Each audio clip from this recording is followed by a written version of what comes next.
All right. Good evening, everyone. Thank you for joining us for session two of the Woodlawn Working Group. Um, for those that weren't a part of the first meeting, my name is Ugo Casania. I'm an equity officer with the Department of Housing Community Strategy team. I appreciate everyone for taking time to participate tonight. As we discussed in session one, the purpose of this the purpose of this working group is to provide a space for thoughtful discussions around the implementation of the Woodlawn Housing Preservation Ordinance and the broader goal of preserving affordability, housing stability in the community. So tonight we'll continue that conversation with a specific focus on TOPA. So tonight's agenda is fairly straightforward. We'll begin with a brief recap of our first meeting and highlight a few developments since then. We'll then transition into a TOPA presentation from Ryan Cirillo, who has been leading much of the department's work on implementation. Following the presentation, we'll spend the remainder of our time in discussion. So my goal tonight is to make sure we leave plenty of room for questions, observations, and feedback from the group. The value of this meetings comes from conversations, not just the presentation.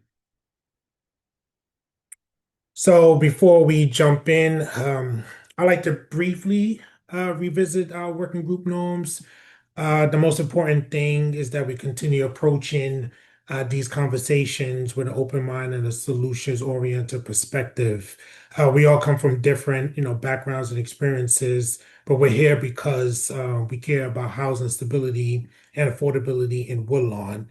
No, and as always, I encourage everyone to participate, ask questions, and share ideas.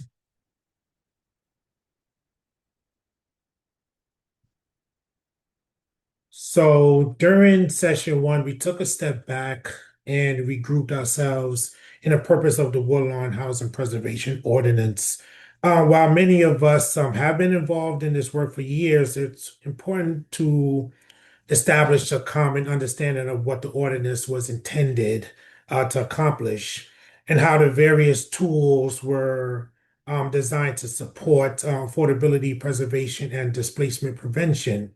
So while we also discussed the role of the working group, the intent is not to relitigate the past, but to create a space where we can evaluate implementation, identify challenges, and develop practical recommendations based on what we're seeing today. So one of the most important conversations from our first meeting was around implementation and market reality. Several of the ordinance tools were created with strong goals in mind, but we also recognize that the housing market today looks very different than it did when the ordinance was adopted.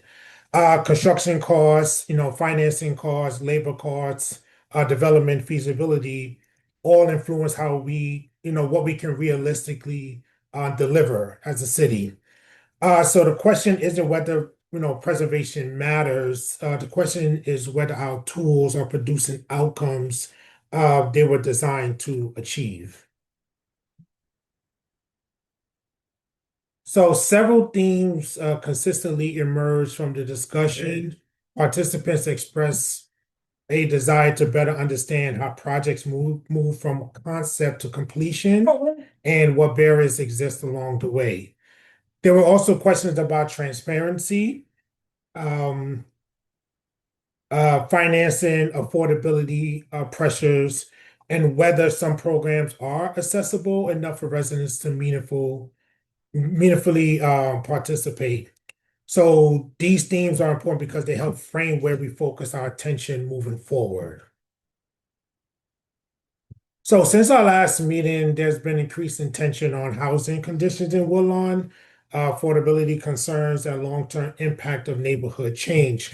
We also seen a policy landscape evolve. The Jackson Park framework expanded, tenant purchase rights, and in accordance in is running concurrently with the Woodlawn ordinance. At the same time, new conversations are emerging around investor activity, short-term rentals and preserving existing affordable housing. Now, these are exactly the types of issues, this working group was created to discuss. Lastly, I also want to, briefly highlight a new resource that became available earlier this month. Our department recently launched our homegrown purchase assistance program. This provides up to $70,000 in down payment assistance costs and closing costs for eligible Chicago buyers. So much of our conversation, pardon me. So much of our conversation today focuses on preservation, but preservation is only one part of the equation. Expanded access, to home ownership is another important strategy for helping residents remain in their communities and build long-term wealth. So while homegrown is separate from the ordinance, is another tool available to residents who are looking to purchase a home and establish, long-term roots in neighborhoods like Woodlawn. So if you want additional information for this program, so just go to chicago.gov/homegrown. And now I'm going to share my screen and I'll pass this to Ryan to take us to the next portion. Hey everybody, give me just 1 second to share my screen.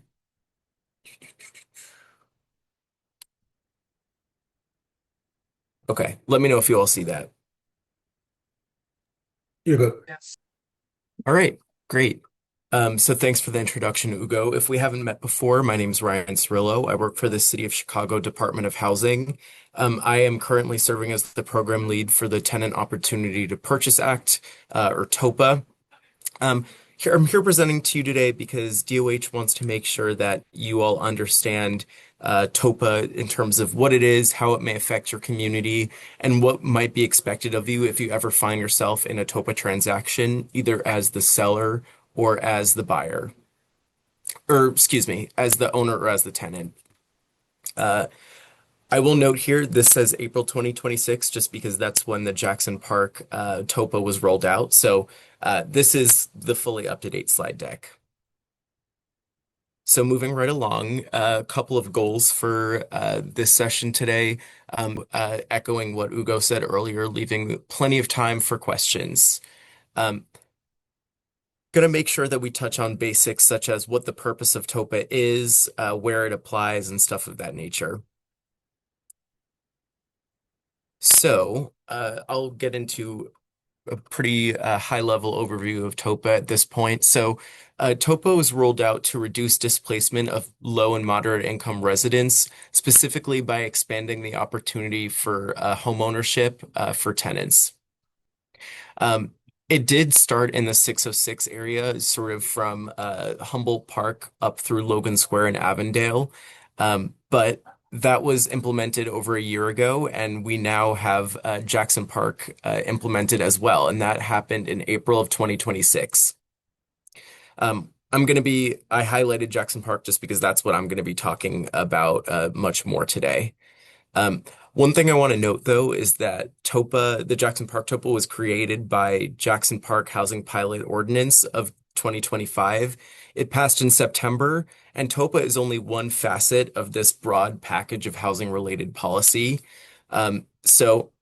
Excuse me. So if you're at all interested in learning what else that ordinance entailed, I would definitely give it a look. For today, I'm just here talking about TOPA since that's my specialty. So this is a map of the Jackson Park District. You'll see that it starts south of 60th in the Midway. To the west, it follows MLK and South Chicago. It cuts a bit into the Highlands by extending down to 71st. And of course, on the east, the Lakeshore. Now, something I want to flag here is that the boundaries are not inclusive of both sides of the street. So, for example, you'll see that since 71st is the southern boundary, only properties north of 71st are going to be served by TOPA, and properties south of 71st are not. So all of Woodlawn is covered, and of course we have part of South Shore with the Highlands, and even a tiny little sliver of Greater Grand Crossing. So TOPA applies to nearly all multifamily properties in the area. However, there are a couple of exceptions. First of all, I just want to sort of start with um, the kinds of properties that are covered by TOPA, which is currently occupied buildings that have residential tenants. So vacant properties, properties that are not occupied at all, properties that are only occupied by commercial tenants, and properties that are only occupied by the owner are all not covered by TOPA. But beyond those three requirements, most multifamily buildings in the Jackson Park area will be covered by TOPA. That being said, there are a couple of notable exceptions that I'll get into here. Um, I want to make sure you're all aware that this is not an exhaustive list of all of the exceptions. These are just the most common ones that come up. So buildings that are managed by CHA, those are not covered by TOPA. However, if a tenant is on CHA vouchers, they would still be able to take advantage of what TOPA offers. Buildings that are undergoing foreclosure or bankruptcy sales, specifically that first sale back to the bank, TOPA does not apply then. However, when the property is being transferred back to a community member, at that point, TOPA would apply. Buildings that are being transferred to an heir, also not covered by TOPA, um, and a handful of other ones that you can find in section 510040 of the municipal code. But one point that I would really like to sort of drive home is that a multifamily building, I would say in the Jackson Park area, there's a 95% chance that TOPA applies. So if you're aware of anyone who plans to sell soon, or maybe a tenant who's living in a property that has gone up for sale, it would definitely be helpful to ask if they've already followed TOPA, because if not, they might find that they have some issues um, getting title to sign off. So just a heads up there. So, in a nutshell, what TOPA does is it confers tenants the right of first refusal. Now, secondary question, what is the right of first refusal? It means that a tenant has, or tenant or a tenant association, has the first opportunity to purchase the building from the landlord before it can be offered to anybody else. So I'll get into sort of the mechanics of that. So first, tenants are given an advance notice period of 30 to 60 days, 30 if there are four or fewer units, and 60 if there are five or more units on the property. And that advance notice period basically just means that the owner plans to sell the building, but they can't list just yet. It really is meant as just an FYI, a time for tenants to explore their options. However, when the notice period is completely elapsed, the owner can list the property for sale, at which point, uh, when an offer is received, tenants might be able to put together financing to match that third party offer. And if they can match that offer, then the owner is obligated to sell to them versus the third party purchaser. And that's sort of what makes the right of first refusal what it is. It obligates the owner. If the tenant or tenant association can match that outside offer, it obligates the owner to sell to them, thereby reducing displacement and providing opportunity for ownership for oftentimes long-term tenants. And of course, residents have to be able to prove that they can actually execute the purchase with a financial pre-approval letter, and they're given a period of time to close on the property. There is one other option beyond exercising your right of first refusal. Tenants can also transfer the right of first refusal to a third party who will keep the units affordable in the long term. So that could be a mission-driven nonprofit, or it could even be a private owner.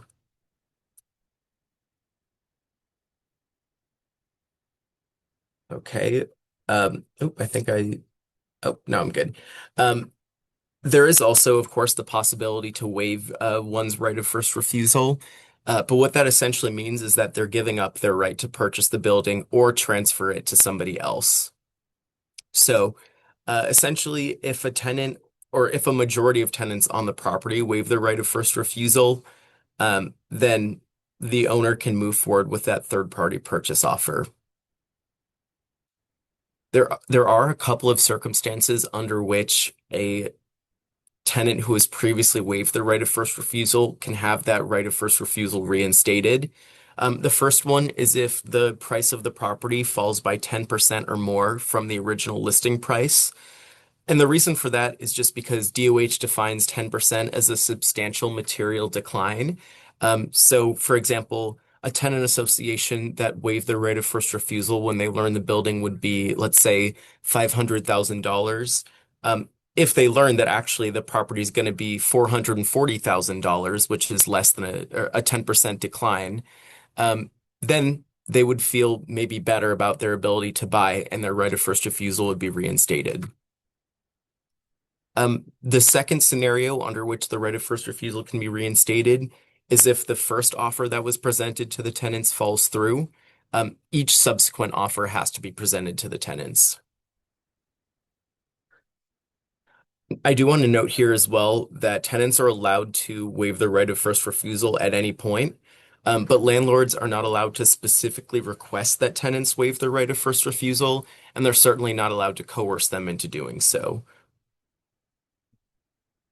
And I know that can sometimes be a bit of a fine line, but I would say, uh, for example, if a landlord happens to see their tenant on the property and asks, "Hey, just want to make sure you saw that notice that I gave you the other week. Have you put any thought into what you might want to do?" That would be allowed because they're not specifically asking them to waive their right of first refusal, and it's not coercion, but the tenant also does not have to respond. So that's waiving. So now I'll get into the forms that are going to be provided to all folks who move through this process. Um, so the first thing is the notice of intent to sell. This is essentially two documents. There's a notice of owner's intent to sell, which goes directly to the tenants, and the owner declaration of intent to sell, which goes directly to DOH.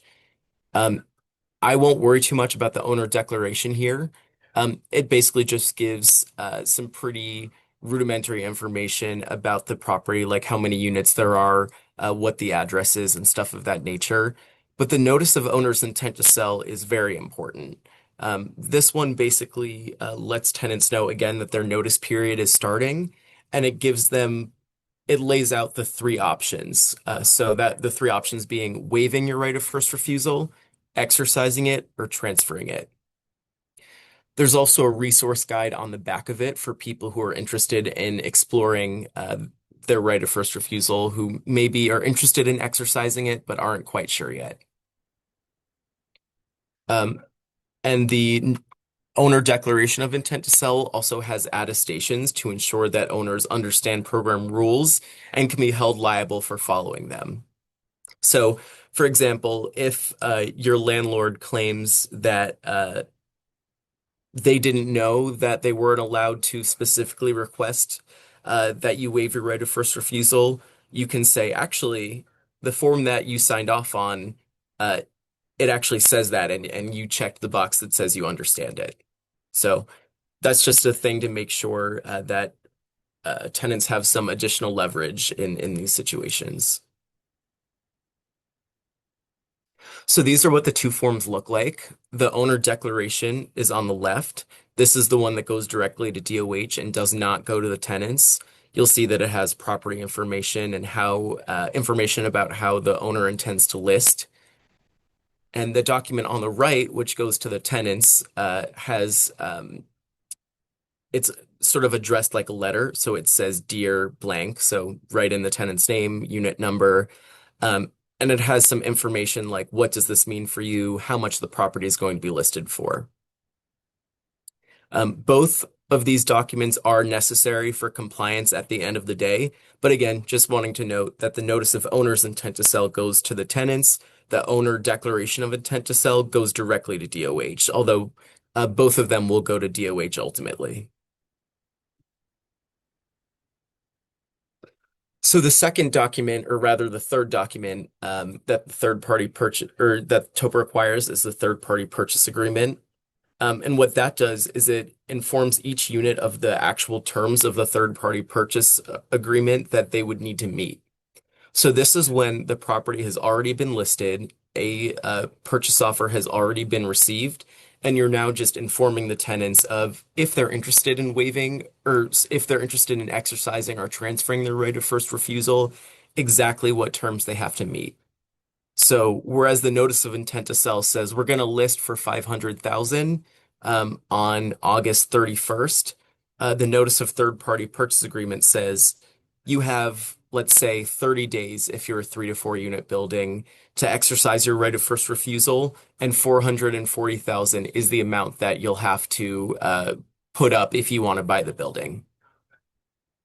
Um, this is also where tenants can waive their right of first refusal if they so wish. This is basically where tenants just they indicate what their intention is regarding the right of first refusal. If they don't respond within the designated time frame, then their right of first refusal is considered waived. But that timeline depends on how many units there are again. So if there are 15, or excuse me, if there are 1 to 2 units on the property, they have 15 days. If there are 3 to 4 units on the property, they have 30 days. And if there are 5 or more units on the property, they have 90 days to either exercise, waive, or transfer their right of first refusal.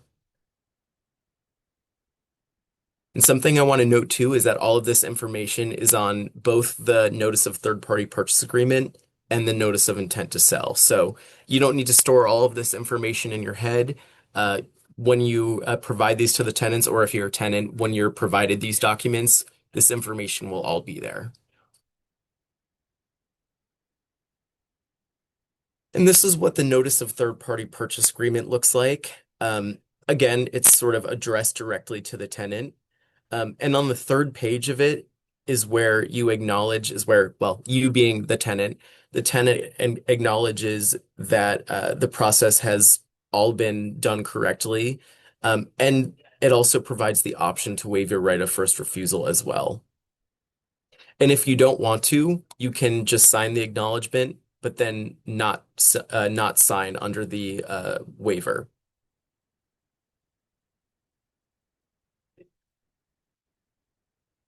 So this is just sort of a review slide.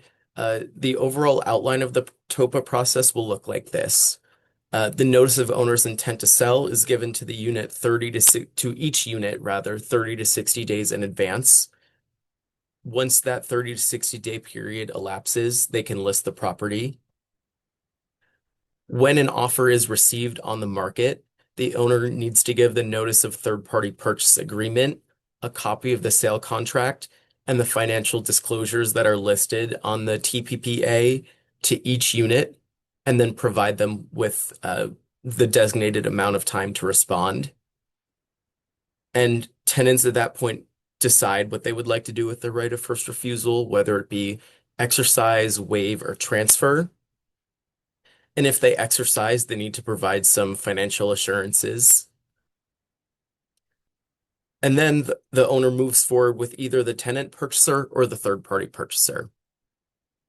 Of course, the third party purchaser would be in the scenario that the tenants waive.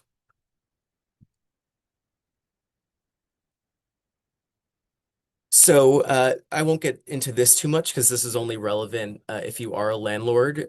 But for those of you who may be a landlord on this call, what you'll do is submit all of these documents on the e-form submission portal. Um, Essentially, we used to take these cases via email, but it turned out to be a bit of an inefficient system, and the portal's quite a bit easier to get responses back to people more quickly. Um, if you have limited technological literacy, we will accept email submissions, but we prefer that you use the portal if not.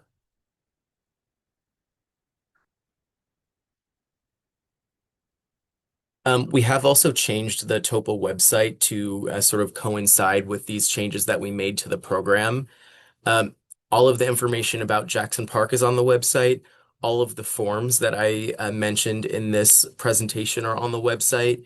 And we also have a handful of other helpful resources in case you have any questions. Another thing that I want to note is that we did uh, we translated all of the forms, and so they are obligated to be provided in both English and Spanish. You won't need to sort of go and find a separate Spanish translation because all of the forms as they're currently on our website have an English version and then a Spanish pages attached to the end.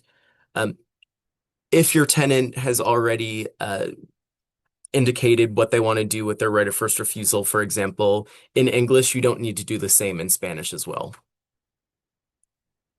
And then we also do have a couple of other core languages that the forms are already translated into. We have Arabic, Chinese, French, Polish, and Tagalog. And so that way, if you need to provide notice to the tenants in any of these languages, those are already on our website. Um, if there's a tenant that doesn't speak either English or Spanish, or if you are that tenant or any of the core languages above, um, please note that your timeline will not start until that person receives their documents in their preferred language.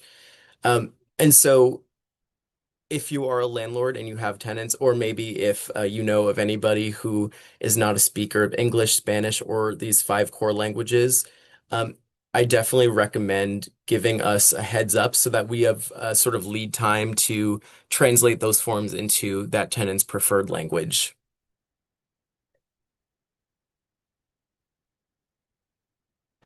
And also, if there are any additional questions that you may have, obviously, we'll be doing a Q&A. But if anything else comes up, I absolutely recommend you looking at the ordinance itself. It's the Municipal Code of Chicago 5-10. Um, our website is also a great resource as well. Um, we have a rules document as well. So let's say you're looking through the ordinance and you think that things are maybe not super clear. The rules document can help with that. And then we do also have an email for any folks who haven't been able to find the answers that they're looking for on any of the above resources.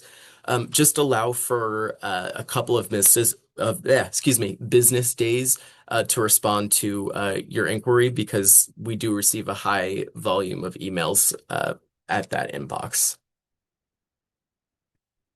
Um, And I think with that, I think we're good to turn it over to Q&A. I'll stop sharing my screen, but if anyone wants to refer back to any of the slides, just let me know and I'm happy to do so. Well, good evening, Ryan, and thank you for the presentation. This is Tara. I'm glad that you guys took the time out to explain how this ordinance as you did in detail. So now I can go back and on the website and download it and read it with more better understanding of, like Ugo mentioned in the beginning. I can offer that guidance under our guidelines. But I do say that the one difference I did notice that popped out, I didn't want to get answered for this evening. And I see the difference in the first time they attempted it in the Northwest over there on Humble Park. And I guess this kind of was a lesson learned about whether, since you looking at keeping renting affordable, how would the people that was interested in something like this really be able to financially be able to pass the financial part of of being able to do a purchase like that. And I guess that answer to and this new improved with the Jackson Park piece is that right to refusal can kind of becomes, I don't want to say much so much as a negotiating piece, but gives the opportunity that the property can go into hands that the tenant still could control by way of them still being able to maintain their property being affordable for the future versus that onus being on a particular group of tenants trying to pull their own resources together, and try to own, maintain, and operate a piece of property. Like I said, nonprofit developer that already promises to keep it affordable would be the answer to that issue that I know it was probably seen in the first part. Yeah, no, transferring your right of first refusal is definitely a good option for folks who are interested in making sure that their building stays affordable. But if they, either as an individual tenant or as a group of tenants, are sort of unsure about their financial capacity to actually make a sale work, um, We do actually have the possibility for people to transfer their right of first refusal on the northwest side. Although sort of getting that message out there has been a little bit harder. So we've been making sure that in the Jackson Park area, we've been sort of like making that uh, making that information much more available to folks.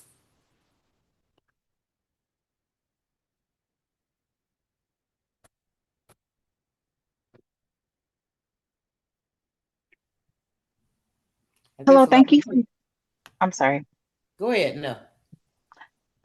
I'm sorry. I kind of hopped on a little late, and I'm just wanting for clarity. Is this just for Jackson Park? Does this include Woodlawn or Washington Park or anything like that? Yeah, let me show you. They call it Jackson Park because it sort of cuts through a handful of other. Oh, hold on. It cuts through a handful of other community areas, but it's not cleanly in one, if that makes sense. So let me show you the map. I think that was one of my first slides, so give me a sec just to get back there. Um, Here we go. So this is what the Jackson Park District looks like right now.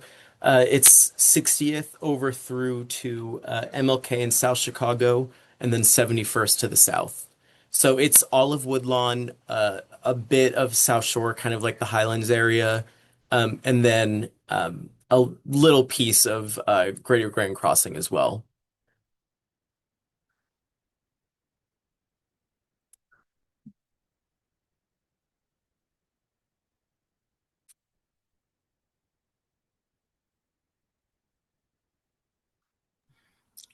Okay, so it does, and that's East and West Woodlawn. The 20th Yeah, Ward. See, I think that's what, yeah, I was looking at this earlier too. And thank you, Quandra, for that question, because I knew we was gonna have I'm gonna have to get a clear view. Because yeah, that's Woodlawn, but it's called the Jackson Park District. yeah.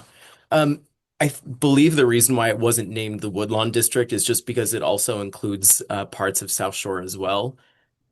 But yes, no, it encompasses all of Woodlawn, or at least that's my understanding. I think that's all of Woodlawn.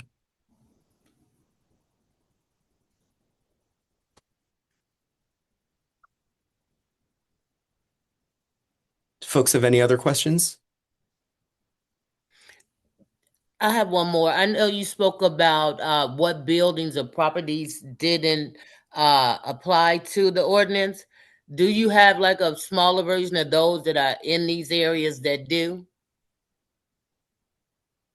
I'm not sure. Could you restate the question? I'm not sure I understood Do that you one. know? I said you told us what properties would be excluded Mhm. from this ordinance.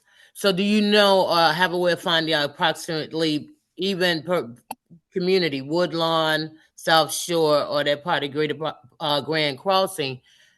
How many buildings are we looking at? Possibly. Ooh, I'm not sure about the number of buildings, but any building that is residential, multifamily, or has a residential tenant in it. Um, and no, yeah, that's it. It's just any building Well, that I'll is get this occupied by background res. too. The majority of multi-family units, when I was in Woodlawn, we're talking about 20 or more units. And those are falling on your list of properties that are excluded from it. So I'm trying to even picture in my mind, where do I see private owners where we have more than a three flat? There are four at the most or more, 10 or more units that would apply to the TOPA. Because So, multifamily is kind of broad and its structure is here. Those are really large courtway buildings, the majority of them. so let me scratch the term that I used, multifamily. It's any building that's occupied by residential tenants. Okay. So that would be a two flat. It could even be a singular house that has tenants in it.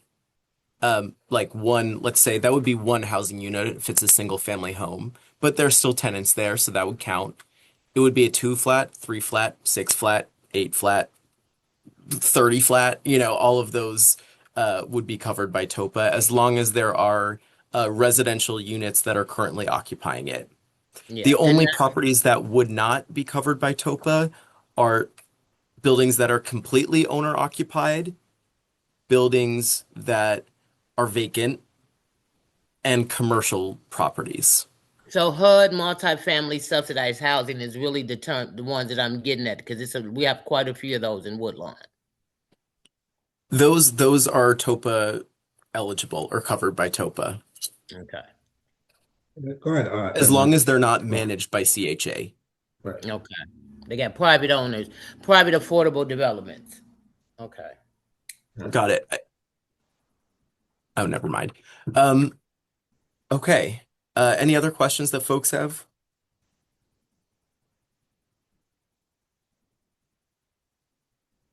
One other thing that I did not mention in this presentation that I just wanted folks in this group to know is that there typically is a bit of a sort of transitional period where when these new programs get implemented, folks aren't always immediately aware of them. And so I know that Woodlawn is a very tight-knit neighborhood in a lot of ways. And so if you become aware of a multifamily property that is going up for sale, or sorry, not multifamily, uh, a property that is occupied by residential tenants, let's say, um, then and you're not sure yet if, like, for example, the tenants on that property have been you don't know if they were given the notice of intent to sell. You don't know if the property owner is aware of the right of first refusal. Definitely help report those to DOH because we want to make sure that there isn't a sort of backlog of people at the end of this process that are saying like our title company won't let us close because we didn't follow TOPA. How can you help fix this for me? Um, so since we know that, Woodlawn, tight knit, a lot of people know each other. Um, to some extent, we sort of rely on tenants and owners being well informed. So definitely, talk to your friends, talk to your family members, talk to your neighbors about TOPA and spread the word. And of course, we're trying to do our best with community outreach as well, but sometimes there's no replacement for good, just kind of word of mouth communication.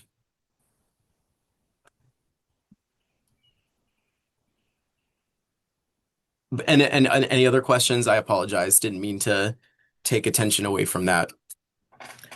Oh no, you didn't take attention away. You informing us on what the intricacies and the details are of the ordinance. That was what led to my one question. Because if I'm just envisioning my one block or two blocks here, I'm trying to automatically think, who would be to get in that, who would be useful to getting that information to.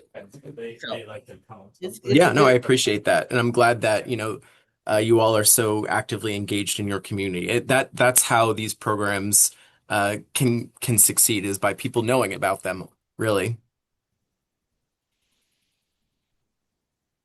So I do have a question for the group. With this, so what barriers let's say, can the community begin addressing today rather than waiting for a building to go up for sale? Mm, mm.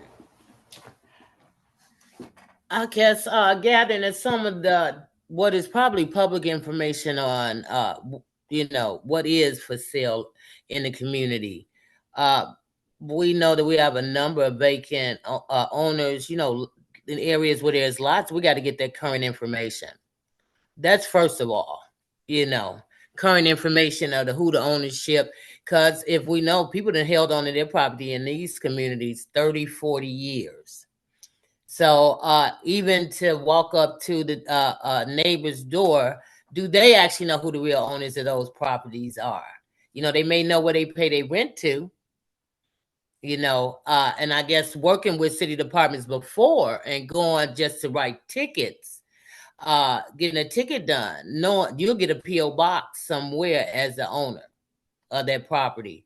So I guess too, and being transparent and honest with the relationship that we're developing with the tenants in that building, and making it worth their investment too. It'd probably be having enough information to share with them about the process, and they're not always holding on because they were like, "Yeah, I've been here 10 years. I done paid my rent one place."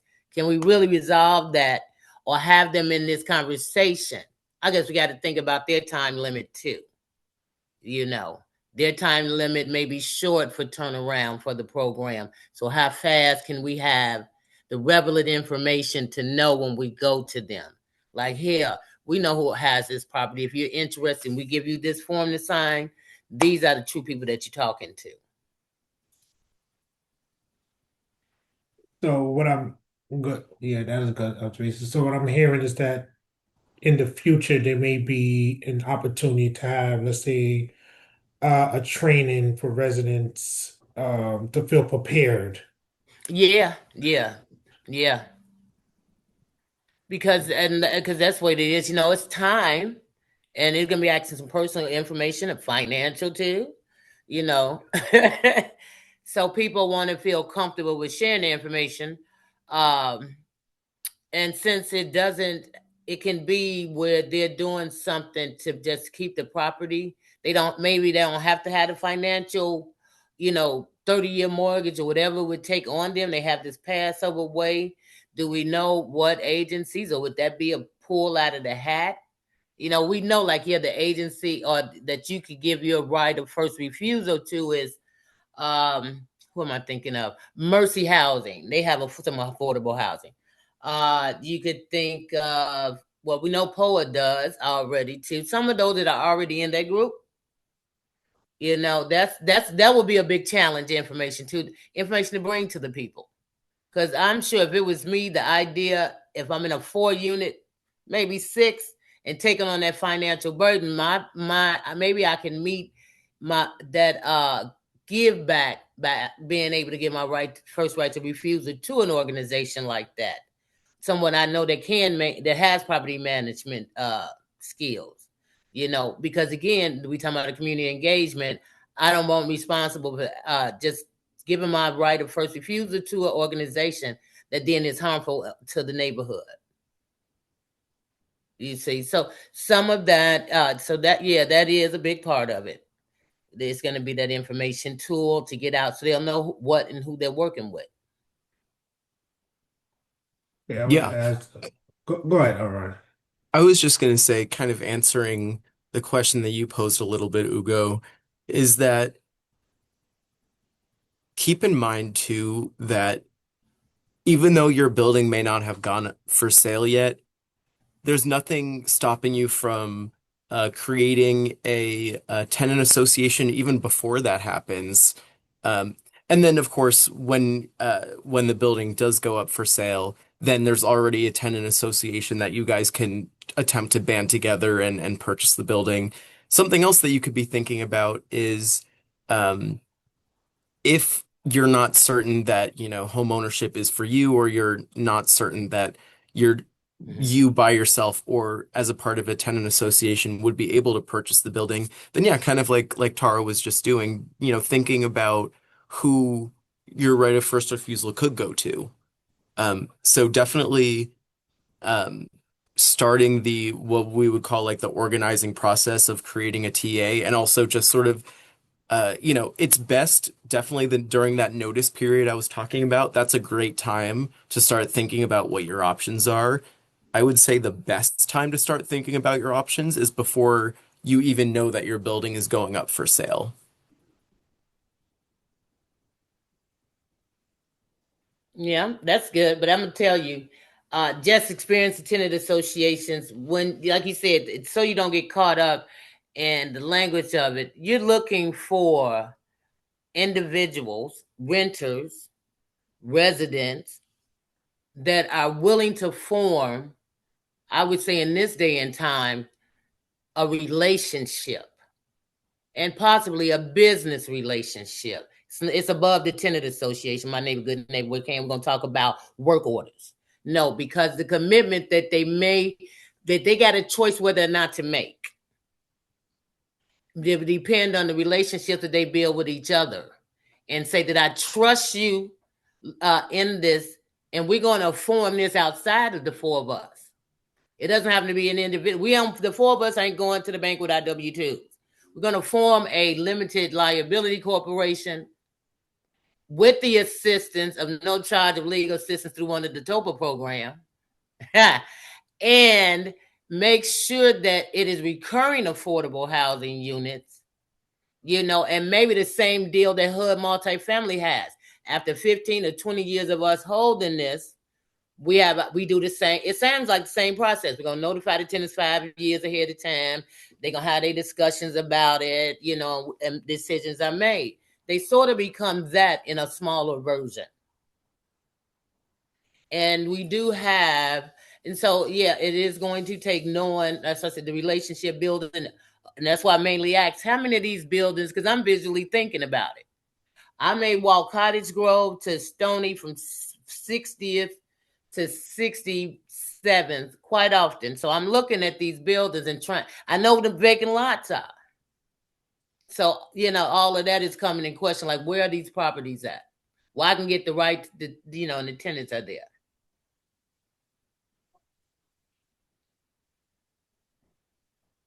So if you can tell me, so I'll be looking at that now. I know, as a tool, even just getting out the information. Because we got a lot of condo associations over here too, and they're multi-unit buildings, and I'm not going to do, then they have their own homeowners association. But it's basically, we're teaching some of the same rules, of ownership, either way it go. Yeah, no, people living in condos, they're already owners, but when a building goes up for sale and it's covered by TOPA, sort of making those units into condo units is definitely one of the options for Okay. people who are Yeah. interested. Yeah. Okay. Yeah. Show me the financial benefit. Yeah. Right, because I mean, you might get some takers. You get takers on both ends. Some will be doing it for the love of it, of recurring affordable housing, and some are going to say, "Show me what the financial interest is in it for me." yeah, no, and I mean, obviously, the reason why we're all here is because property values in Woodlawn have Mm-hmm. surged in recent years, and being able to become an owner of even just a part of a property means that you're capturing the value that the land is gaining. And obviously, Mm-hmm. the hope is that the land doesn't gain too much value so that people can stay in their homes. But if it's going to, then the best response is to become an owner rather than a tenant who Mm-hmm. can be evicted Mm-hmm. or Have an asset that you can use. there we go. Yep. Yeah, I do have a question. I see Christian on the call. Um, from the ward's office perspectives as concerns around displacements continue, what relationships or partnerships need to be strengthened between, let's say, the community, the 20th Ward office, and organizations that provide, let's say, financing, technical assistance, or preservation support to help, residents and tenant association take advantage of programs like TOPA. What are you hearing on the ground?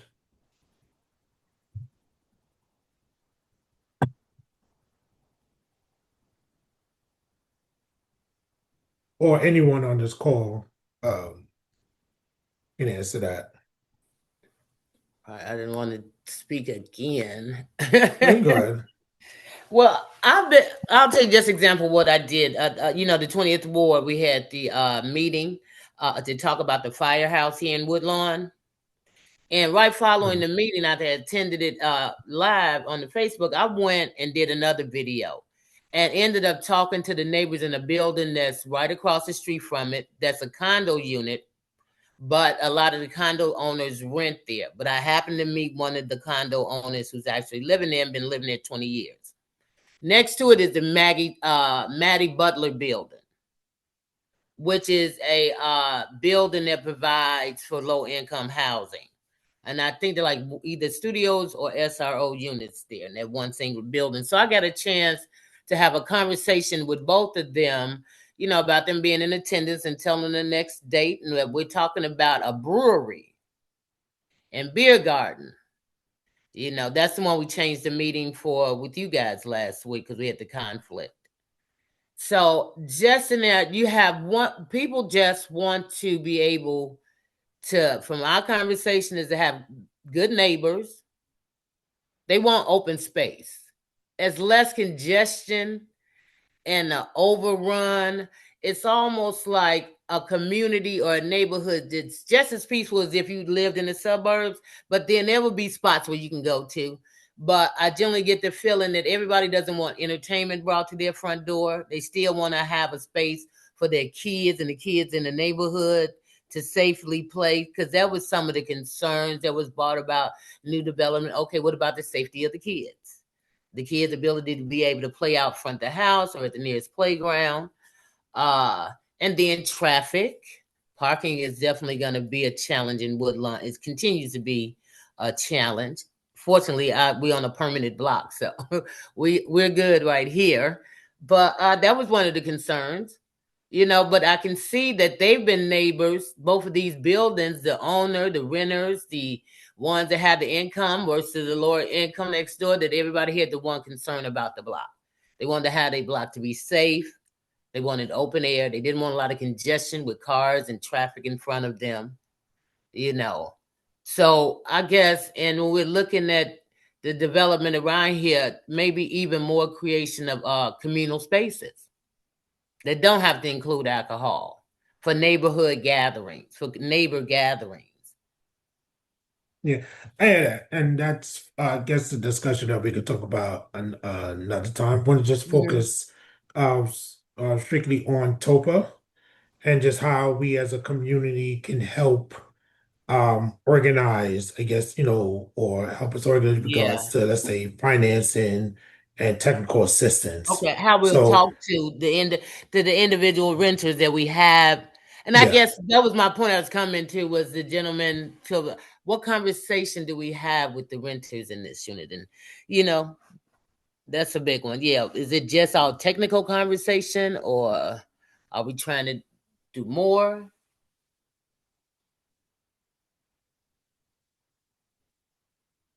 anyone, and thank you for that, Tara. Anyone else? I can jump in real quickly with Mhm. a response to Ms. Tara. I think it's a little bit of both. I think it's making sure that Mhm. tenants are aware that this is something that's available to them now, and if that they wish to, you know, to exercise their right to eventually purchase their property, that there's no better time than the present to start organizing and to start building, and putting together the things that they'll need to get there.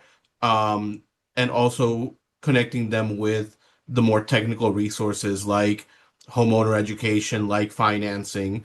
So the intention here is to make sure that everyone, both property owners and tenants, are aware that this is a new program that we're implementing in this part of the city, and also that it takes work to actually be able to close on a property and to buy your property through it.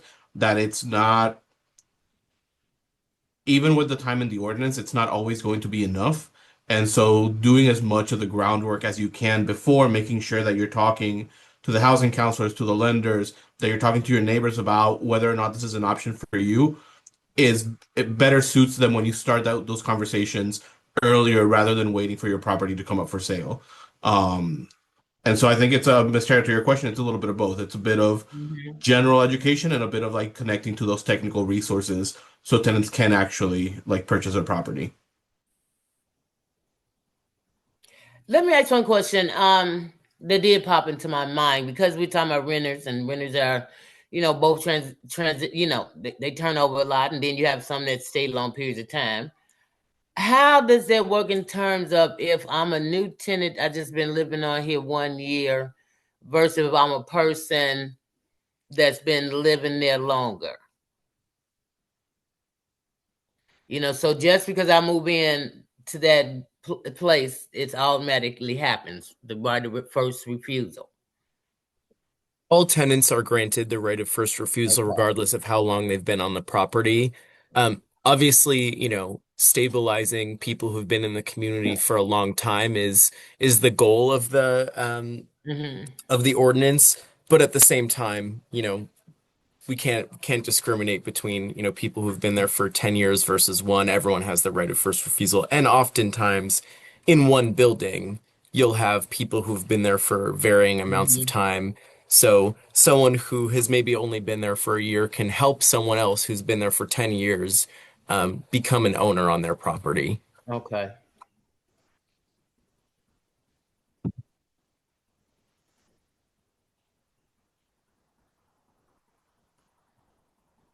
Well, Ugo, can you tell me a little bit about what type of organizing you think that we could be doing here as the Woodlawn, as the group, uh, within our community? I'm looking at partnering with faith-based organizations, housing advocates, block clubs, so on and so forth. Okay. I think it's very important for us to have a coordinated effort on, making sure, one, that the information is out there in the first place for people to take advantage of. So with, even with this new version of TOPA, this right here to me personally is a game changer, Mm-hmm. especially in the community as community is changing, as things are becoming much more expensive, things are becoming less affordable. There's a rise of Mm-hmm. short-term rentals in the neighborhood. Just I guess just that one coordinated, concerted effort for the group. Okay. Because I do live in Woodlawn as well, so it just Yeah.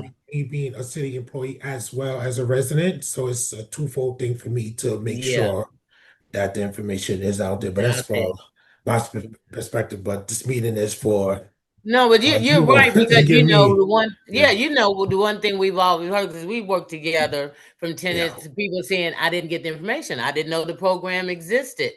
So we know you're right in that we have to, I guess, as the Woodlawn Working Group, then we had to make sure we need to organize an effort to make sure that the information is being given out along the different blocks here in Woodlawn, and in working with our groups to do that. Yeah, I think that would be ideal. Okay. But there's no more questions. I'll definitely no, thank you all for giving a part of the evening for this. I'll definitely be following up with the notes video for tonight to make sure that we're still on one accord Yeah. with this mission. I'll definitely be following up with you very shortly. But thank you. I give you was it 22 minutes back to enjoy Well, the rest of the everybody's evening. at that meeting with the teen trend. I'm sure a lot of my members that would have been here probably at that meeting we got at Washington Park that just, Yeah, just got heard. called. Yeah, Yeah, it just got called. I saw the notice went up just today, like we're having this emergency meeting. yeah. And of course Felicia, her father passed. I think she's not returned yet. Have you spoke with her? No, no. Yeah, I don't think she's returned yet. But But yeah. So how can we now tell me that y'all gonna get us some nice pamphlets for us to go and talk to our neighbors with? Because I know you don't want me just to print out no print sheet off my home computer and be like, here. No, I think we need to y'all give me a brochure and I'll pass it out and talk to people. Okay, yeah, I don't know if we have a brochure. I know that we have a one pager, but I'll see what else people might have around. Yeah, And that's what I'm saying. One pages aren't good. I've been doing this too long. I know. Uh, one pagers is not good. If you get a little brochure where someone can hold, fold, and look at and feel a need to put it away, I don't want you to treat it as another sheet of paper. That's what a regular letter gets you. mm, Mentally, look at that as another sheet of paper. But give me a brochure. It could be 2 pages. It could be folded into three. But it has to be something that makes the person's, make them want to open it up and read it, go along. makes sense. I'll see what we can do. We don't have a brochure made that I'm aware of, but um, in the meantime, I would definitely also just recommend, just verbally, s spread the news if it seems like Oh, the yeah, timing is appropriate, yeah. but but heard on that piece. And I think it's true that when people receive a paper, they're like, great, I'm just gonna I'm just gonna recycle that when I get home. Exactly. Exactly. Okay, well, where do we go? We got our minutes back. All right, All everyone. right, thank you all. You're welcome. Have a good evening. Yeah. You too. Thank you.